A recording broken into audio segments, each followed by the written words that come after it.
मेरे शहर में इश्क बंद दरवाजों के पीछे होता था, पर यहाँ गन्ने के ऊंचे ऊंचे खेतों के बीच वो मेरे इतना करीब खड़ा था कि मैं उसके जिस्म से उठती कच्ची मिट्टी और पसीने की मर्दाना महक को अपनी सांसों में महसूस कर सकती थी। वो मेरे गांव का एक आम सा किसान था, बादल। उसने मेरे हाथ से गन्ने का एक टुकड़ा लिया, उसे अपने मजबूत दांतों से चीरा और मेरी तरफ बढ़ाते हुए अपनी गहरी आवाज में कहा, शहर में जूस पीते हैं मैडम जी, गांव में रस को ऐसे ही महसूस किया जाता है, बिल्कुल अंदर तक। उसकी इस डबल मीनिंग बात और उसकी नशीली आंखों ने मुझे बता दिया था कि वो सिर्फ गन्ने का नहीं, मेरी जवानी का रस भी चखना चाहता था। मैं सिमरन, दिल्ली की ऊंची ऊंची इमारतों में पली बड़ी एक ऐसी लड़की जिसने मिट्टी को सिर्फ अपनी मां के लगाए गमलों में देखा था। मेरी जिंदगी मेरे फोन की स्क्रीन जितनी ही रंगीन और तेज थी, पर किस्मत को कुछ और ही मंजूर था। मेरे दादाजी के गुजरने के बाद गांव में हमारी पुश्तैनी जमीन के कुछ कागजों पर साइन करने के लिए मुझे अपनी मर्जी के खिलाफ 1 महीने के लिए हमारे गांव रतनपुर आना पड़ा। जब मेरी महंगी गाड़ी गांव की धूल भरी कच्ची राह पर रुकी तो मुझे लगा जैसे मैं किसी दूसरी दुनिया में आ गई हूं। यहाँ वक्त धीरे चलता था और लोग आपको घूरते थे। मैं अपनी हवेली जैसी पुरानी कोठी में अकेली थी। मेरे लिए ये एक सज्जा थी, न इंटरनेट, न कॉफी शॉप, न मेरे दोस्त। मैं पहले ही दिन से यहां से भाग जाने के सपने देखने लगी और उसी शाम मैंने उसे पहली बार देखा। मैं अपनी कोठी की छत पर खड़ी थी और वो सामने वाले खेतों में काम कर रहा था। उसके जिस्म पर कोई कमीज नहीं थी। सूरज की आखिरी किरणें उसके पसीने से भीगे, मजबूत, गट्ठे हुए जिस्म पर पड़ रही थीं और वो किसी सोने की मूर्ति की तरह चमक रहा था। उसके हाथ में एक विशाल कुल्हाड़ी थी जिसे वो बड़ी आसानी से चला रहा था। वो कोई मॉडल नहीं था, पर उसके हर मूवमेंट में एक अजीब सी ताकत और लय थी। वो इस जमीन का बेटा था, असली और बेबाक। उसने मुझे देख लिया, हमारी नजरें मिली।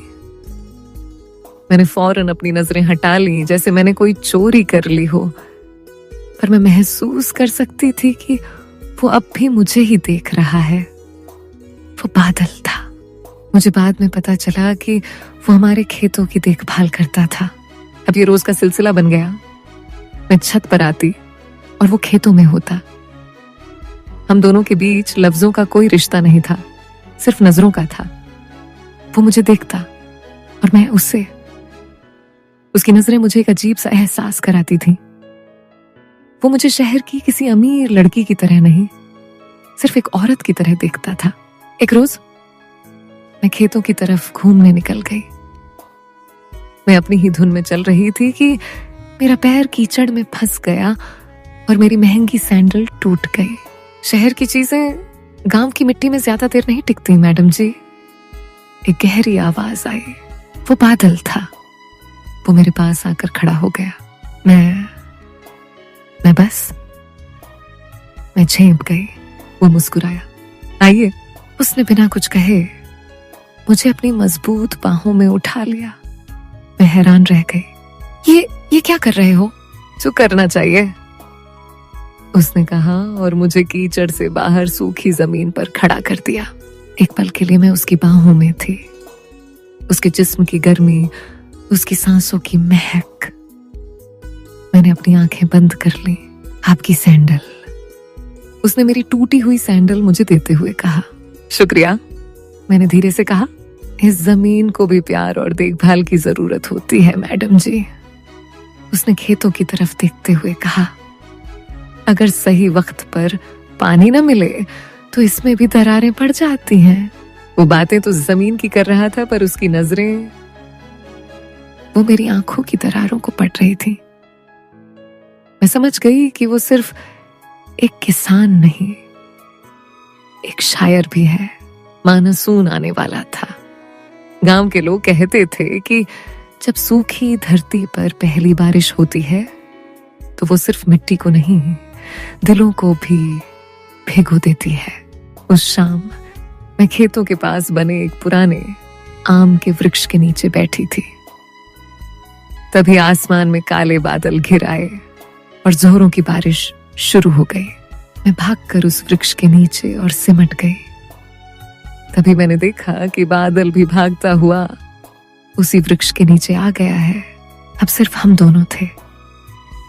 वो विशाल वृक्ष था और चारों तरफ बरसता हुआ पानी, मिट्टी की वो सौंधी खुशबू मेरी सांसों में भर रही थी। बारिश की कुछ बूंदें मेरे चेहरे को भिगो रही थीं। उसने मेरी तरफ देखा। आपको बारिश पसंद है? बहुत, मैंने कहा। मुझे भी, वो मुस्कुराया। ये बारिश सिर्फ फसल नहीं उगाती, ये उम्मीद भी जगाती है। हम खामोशी से बारिश को देखते रहे। तभी पानी की एक बूंद मेरे होंठों के कोने पर आकर ठहर गई। उसने अपना हाथ बढ़ाया। एक पल के लिए झिझका, फिर उसने बहुत आहिस्ता से अपनी खुरदरी उंगली के पोर से उस बूंद को मेरे होंठों से हटा दिया। उसका वो स्पर्श, वो बारिश की बूंदों से ज्यादा ठंडा और किसी भी आग से ज्यादा गर्म था। मेरा पूरा जिस्म कांप उठा। हमारी नजरें मिली और उस पल हम दोनों जानते थे कि हम सिर्फ बारिश से बचने के लिए यहां नहीं रुके हैं। हम तो एक दूसरे की आंखों में उठ रहे तूफान में फंस चुके थे। अब हमारा छुप छुप कर मिलना शुरू हो गया, कभी गन्ने के खेतों के बीच तो कभी नदी के किनारे। वो मुझे गांव की वो खूबसूरती दिखा रहा था जो मैंने कभी देखी ही नहीं थी। वो मुझे बताता कि कैसे बीज से पौधा बनता है, कैसे फसलें बड़ी होती हैं। उसकी हर बात में एक गहरा मतलब छुपा होता। इस पौधे को देखो, वो कहता, इसे फल देने के लिए धूप और पानी दोनों की जरूरत होती है, नरमी और सख्ती दोनों की। मैं समझती थी कि वो सिर्फ पौधे की बात नहीं कर रहा। एक दोपहर गर्मी बहुत थी, मैं पसीने से भीगी हुई थी। गर्मी लग रही है? उसने पूछा। बहुत। चलिए आपको ठंडी जगह ले चलता हूँ। वो मुस्कुराया। वो मुझे खेतों के बीच बने एक ट्यूबवेल पर ले गया। उसने मोटर चालू कर दी और ठंडे ताजे पानी का एक सोता जमीन से फूट पड़ा। आ जाइए, उसने पानी के नीचे खड़े होकर कहा। नहीं, मेरे कपड़े, कभी कभी कुछ दाग अच्छे होते हैं मैडम जी। उसने आंख मारी। मैं खुद को रोक नहीं पाई। मैं भी भागकर उस पानी के नीचे चली गई। ठंडा पानी जब मेरे गर्म जिस्म पर पड़ा तो मेरे मुंह से एक सुकून भरी आह निकल गई। हम दोनों बच्चों की तरह उस पानी में खेलने लगे, एक दूसरे पर पानी उछालने लगे। हंसते हंसते उसने मुझे पकड़ लिया। हम दोनों पानी के उस सोते के ठीक नीचे खड़े थे। मेरे पतले से कॉटन के वस्त्र मेरे जिस्म से चिपक गए थे और शायद उसके भी। उसने मेरे गीले चेहरे को अपनी तरफ किया। उसकी आंखों में आज शरारत नहीं, एक गहरा जुनून था, कुछ प्यास। सिर्फ पानी से नहीं बुझती सिमरन। उसने मेरा नाम लेते हुए फुसफुसाया और उसने अपने होंठ मेरे होंठों पर रख दिए। वो कोई आम चुंबन नहीं था, वो जंगली था, बेबाक था और पानी की उन ठंडी बूंदों में आग लगाने वाला था। मैंने अपनी बाहें उसकी गर्दन में डाल दी और खुद को पूरी तरह से उसे सौंप दिया। उस ठंडे पानी के नीचे उसके जिस्म की गर्मी मुझे पिघला रही थी। मैं भूल गई थी कि मैं कौन हूं, मैं कहां से आई हूं। मुझे बस इतना याद था कि मैं एक प्यासी जमीन हूं और वो मेरी पहली बारिश है। पर गांव की नजरें हर जगह होती हैं। हमारी ये खूबसूरत प्रेम कहानी किसी की आंखों में खटकने लगी। गांव की सरपंच की बेटी जो बादल को पसंद करती थी, उसने हमें एक रोज साथ देख लिया और फिर पूरे गांव में कानाफूसी शुरू हो गई। शहर की वो मेम साहब हमारे बादल को अपने जाल में फंसा रही है। बात पंचायत तक पहुंच गई। एक शाम जब मैं कोठी में थी तो गांव के सरपंच और कुछ लोग मेरे पास आ गए। आप हमारे गांव की इज्जत खराब कर रही हैं, सरपंच ने कहा। एक गरीब किसान के साथ आपका ये मिलना जुलना हमें मंजूर नहीं। मैं अकेली थी, और वो सब मुझ पर इल्जाम लगा रहे थे। तभी वहां बादल आ गया। इनकी कोई गलती नहीं है। वो मेरे सामने आकर खड़ा हो गया।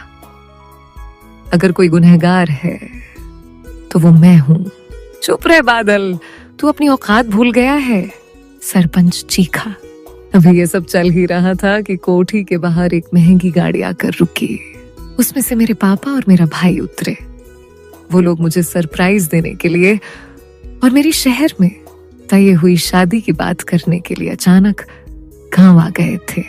और उन्होंने आते ही जो नजारा देखा, मैं गांव वालों से घिरी हुई और मेरे सामने खड़ा एक गठीला सांवला सा किसान जो मेरे लिए लड़ रहा था। ये सब क्या हो रहा है सिमरन? मेरे पापा ने गुस्से से पूछा। और ये गंवार कौन है? एक तरफ मेरे पिता का गुस्सा था और शहर की झूठी इज्जत, और दूसरी तरफ बादल की खामोश ताकत और गांव की सच्ची मोहब्बत। मैं दो दुनियाओं के बीच खड़ी थी और मुझे आज एक को चुनना था। पर मेरा फैसला सुनने से पहले ही मेरे पिता ने गांव के सरपंच से कहा, इस लड़के को इसकी औकात याद दिलाइए। ये हमारी बेटी पर गंदी नजर डाल रहा है। पंचायत का फैसला अब मेरे प्यार की सजा लिखने वाला था। उस शाम उस गांव की पंचायत में मेरी मोहब्बत का मुकदमा शुरू हो चुका था। क्या गांव वाले और मेरे घर वाले मिलकर मेरे प्यार को कुचल देंगे? क्या बादल को इसकी कोई भारी कीमत चुकानी होगी, या मैं शहर की वो परी अपने प्यार के लिए इस पूरी दुनिया से लड़ जाऊंगी? अगर तुम भी जानना चाहते हो कि सिमरन और बादल की इस अनोखी प्रेम कहानी का क्या अंजाम हुआ, तो कमेंट में लिखो पार्ट 2 अभी लाओ। इस कहानी को अपने हर उस दोस्त के साथ शेयर करो जो सच्ची, देसी और बोल्ड कहानियों का दीवाना है और